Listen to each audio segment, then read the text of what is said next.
This week, Republicans continued to make the case that millionaires and billionaires can't afford to pay even a penny more in taxes. Meanwhile, a new report shows average tax rates are at their lowest level in decades. The non-partisan Congressional Budget Office reported this week that in 2009, rates fell to their lowest level in more than 3 decades, 30 years. Much of that decline is thanks to President Obama, who has consistently fought to lower taxes for middle-class families over the last 3.5 years. The average tax rate in this country fell to the lowest rate since 1979, 17.4%.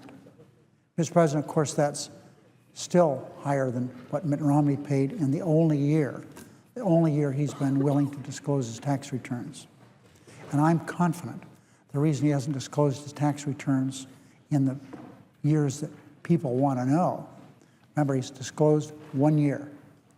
His father, George Romney, set the precedent that people running for president would file their tax returns, let everybody look at them. But Mitt Romney can't do that because he's basically paid no taxes in the prior 12 years. So the average tax rate in this country is the lowest it's been since 1979, 17.4%. But I repeat, that's still much higher than what Mitt Romney pays. But most Americans don't have the benefit of Swiss bank accounts, tax shelters in the Cayman Islands, or Bermuda, and who knows what else. We can't see those tax returns. As our economy continues to recover, it's critical we keep tax rates low for the middle class. They're still struggling to pay the mortgage, send their kids to college, save for retirement. That's why President Obama and Democrats in Congress want to extend tax cuts for 98% of American families. But there's one group that's not struggling: Mitt Romney and the rest of the top 2% of Americans. Mr. President, my Republican friends can come out here and, they can talk, it's terrible, because what we're trying to do is raise taxes on small business. Mr. President, the President's presentation, legislation, raises taxes on 2% of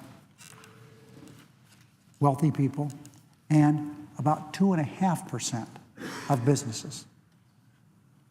So this is no crush for small businesses. It seems to me that the top 2%, can contribute a little bit more to get this country's deficit under control. Yet Republicans are prepared to block tax cuts for 98% of families unless Democrats agree to even more giveaways for the richest of the rich. As Republicans continue to argue the wealthiest 2% can't contribute even a little more, I urge them to talk to the 3/4 of Americans who disagree. I urge them to talk to the almost 60% of Republicans who believe the wealthiest Americans should shoulder their fair share of the responsibility for getting the deficit under control. Almost 60% of the Republicans agree with what the president's doing. That is, that the top 2% should pay a little more. So I urge my Republican friends to talk to a few of the more than 135 million taxpayers who are waiting to see whether Republicans will continue holding hostage their tax cuts.